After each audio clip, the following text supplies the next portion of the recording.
नमस्कार दोस्तों, मेरा नाम है सुनील कुशवाहा और मेरे जो काफ़ी स्टूडेंट हैं मुझे कमेंट कर रहे हैं कि सर क्या एमपी पटवारी का जो एग्ज़ाम डेट है वो आगे बढ़ेगी।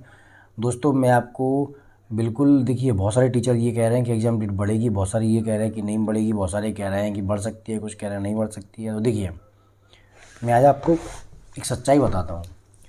चाहे एग्ज़ाम डेट बढ़े ना बढ़े, सिलेक्शन उसी का होगा जो रेगुलर पढ़ाई करेगा।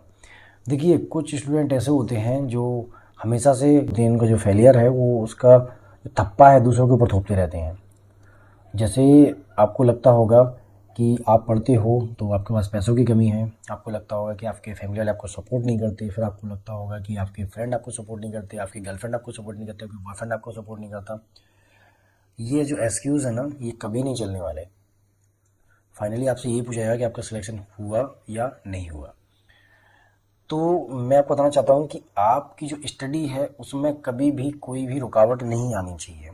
नहीं आने का मतलब ये है कि कुछ वीडियो बनाते हैं कि एग्ज़ाम डेट बढ़ जाएगी, तो आप ये ना सोचें कि इसके भरोसे ना रहे कि एग्ज़ाम डेट बढ़ जाए तब जाके मैं अच्छे से तैयारी करूँगा।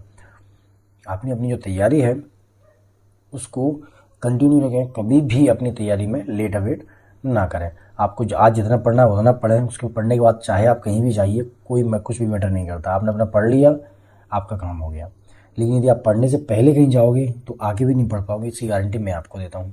इसलिए आप स्टूडेंट की लाइफ में, आपकी लाइफ में सबसे इम्पोर्टेंट है कि आप रेगुलर पढ़ाई करें और सबसे पहले आपका काम पढ़ाई का होना चाहिए, उसके बाद में जो भी काम है आपके सेकेंडरी होने चाहिए।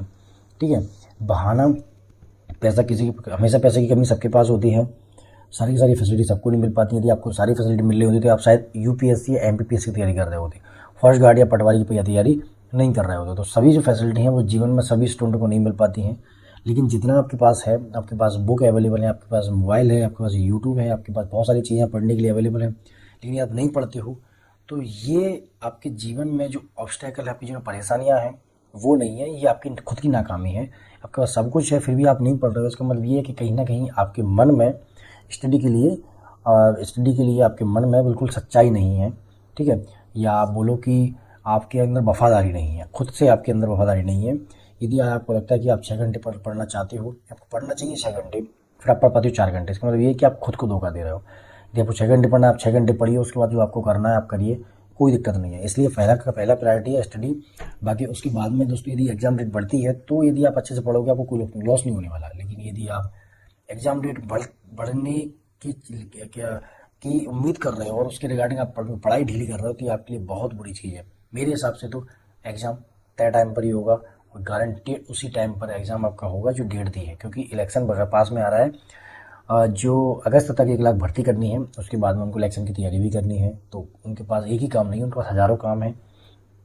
मेरी आपसे पर्सनल रिक्वेस्ट है कि आप तैयारी मत ना करें, और जो एग्ज़ाम डेट है बिल्कुल नहीं बढ़ेगी। मैं फिर से कह रहा हूँ, ठीक है। तय टाइम पर एग्ज़ाम होगा, मार्च में ही होने वाला है, एडमिट कार्ड आ जाएंगे उस टाइम बाद। अपनी स्टडी रेगुलर बना के रखिए और बने रहिए। सब्सक्राइब तो आप करोगे नहीं, मुझे पता है, क्योंकि 85% जो लोग हैं वो सब्सक्राइब नहीं करते, 15% लोग सब्सक्राइब करते हैं। तो आप भी निकल जाओगे, सब्सक्राइब कर दोगे तो शायद नेक्स्ट वीडियो आपको मेरी फिर से मिल जाएगी। बाकी ढूंढते रह जाओगे कौन कहाँ था, हम कहाँ थे। एक आप याद करोगे कि एक ऐसा भी था जिसके पास जो हमें अच्छी एडवाइस देता था, लेकिन अब वो मिल नहीं रहा है यूट्यूब पर। सब्सक्राइब करोगे तो मिलूंगा, नहीं करोगे तो नहीं मिलूंगा। तो आज के लिए इतना ही, कल फिर तब तक के लिए दोस्तों गुड डे, टेक केयर, जय हिंद, जय भारत।